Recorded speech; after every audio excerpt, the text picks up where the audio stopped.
July 10th, 2004, my son Dustin had asked me to go out at night.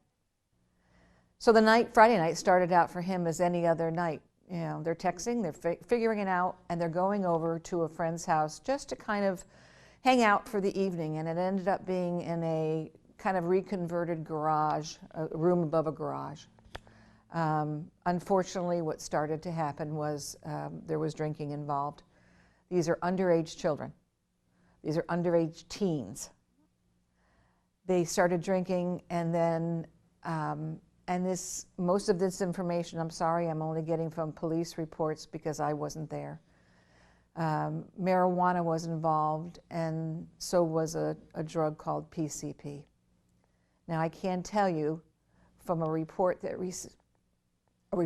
parents would receive is a medical report, and it's called an autopsy. My son Dustin was sober, and he was seatbelted, but he made the wrong decision. He made a decision to get into a vehicle with teens that were impaired. And a typical late night pizza run, only 2 miles away from where they were together, and there was only 3 of them. They went for a pizza run.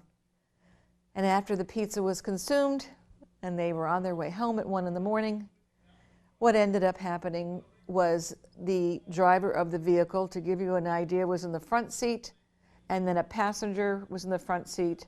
My son was in the back seat, seated behind the passenger.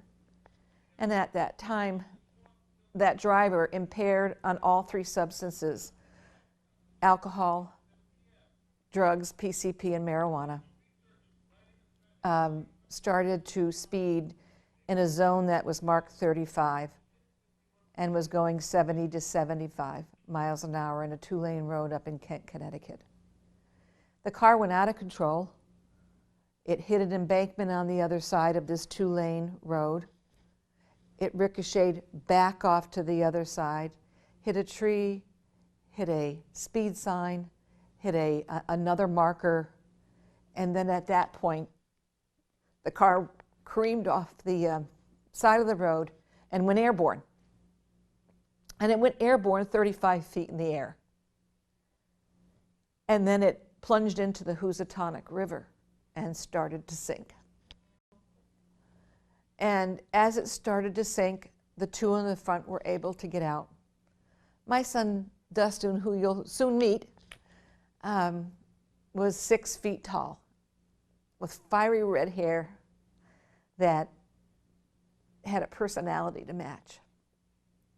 And what I do know from the wonderful doctors that told me is his last 10 minutes. He was fighting for his life. He was fighting for air, and every time he fought for air in his lungs, more water went in.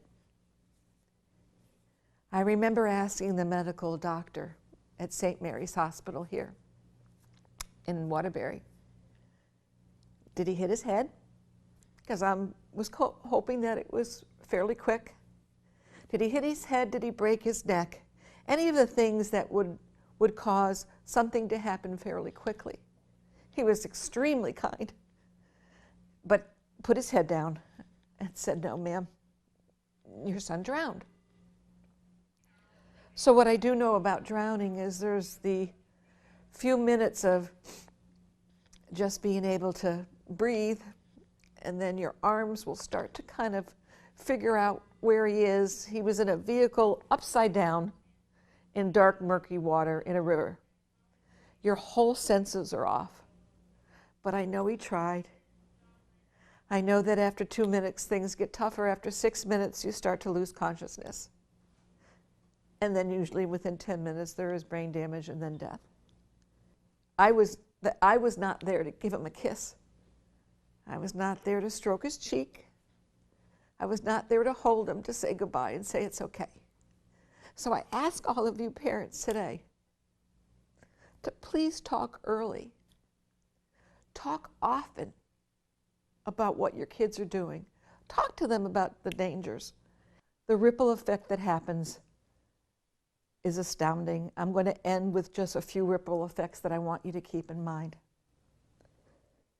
There doesn't a day go by where my husband today will not stir his coffee with the spoon that Dustin gave him. A day doesn't go by where I don't have Dustin's cell phone still in my pocketbook. Paid 3 years of Verizon phone bills because I needed to hear his voice. His friends sing songs in his honor. His friends still connect with me, but I don't have Dustin. I wear his thumbprint just so I have something close to him. Finally, just saying the tears that I may have will absolutely help grow the seeds that you've planted in your children. Plant the right seeds in your children because you want them to flourish, you want them to survive, you want them to thrive, because they are our next generation and they are unbelievable children. Thank you for listening. I now kind of want you to be introduced to my son, Dustin.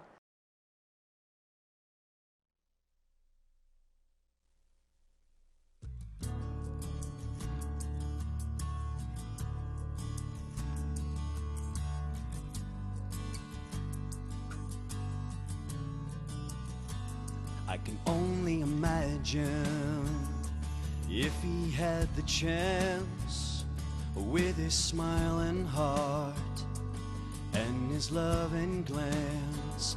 I can only imagine just what might have been, his gifts taking him high above the din. I can only imagine, yeah. I can only imagine